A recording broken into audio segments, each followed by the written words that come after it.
ஃபைப்ராய்ட்னால வரக்கூடிய ப்ரெஷர் சிம்டம்ஸை பற்றி இன்னைக்கு பேச போகிறோம். இது நிறைய பேருக்கு ஃபைப்ராய்ட்னால தான் இந்த பிரச்சனை வருதுன்னே தெரியாது.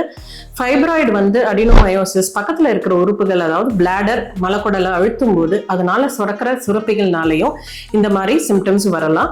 ஸோ எந்த மாதிரியான யூரினரி சிம்டம்ஸ் ஃபைப்ராய்டு இருக்கிறவங்களுக்கு வரும் அப்படின்னு பார்த்தோம்னா, ஓவர் ஆக்டிவ் பிளாடர், அதாவது இன்க்ரீஸ்டு ஃப்ரீக்வன்சி இருக்கலாம், அடிக்கடி யூரின் போகிறது, இல்லை யூரின் லீக்கேஜ் இருக்கலாம், இருமுனா தும்முனா யூரின் வர்றது, இந்த மாதிரி தொந்தரவுகள் இருக்கலாம். ஸோ இந்த மாதிரி பிரச்சனை இருக்கிறவங்களுக்கு ஃபைப்ராய்டு பெருசாகவும் இருக்கலாம், சிறுசாகவும் இருக்கலாம். முக்கால்வாசி பார்த்தோம்னா இந்த மாதிரி யூரினரி சிம்டம்ஸ் இருக்கிறவங்க ஒரு யூரோலஜிஸ்ட்டை கன்சல்ட் பண்ணியிருப்பாங்க. ஸோ அவங்க டாக்டர் அவங்களுக்கு என்ன சொல்லியிருப்பாங்கன்னா, இது ஃபைப்ராய்டுனால கிடையாது, உங்கள் யூட்ரஸ்னால கிடையாது அப்படின்னு சொல்லிட்டு ட்ரீட்மெண்ட் எடுத்துக்கிட்டே இருந்திருப்பாங்க. எங்களுடைய எக்ஸ்பீரியன்ஸில் என்ன பார்த்துருக்கோம்னா, இந்த மாதிரி யூரினரி சிம்டம்ஸ் ஒரு ஃபைப்ராய்டு சர்ஜரிக்கு அப்புறம் ட்ரமாட்டிக்காக இம்ப்ரூவ் ஆகிறது உண்டு.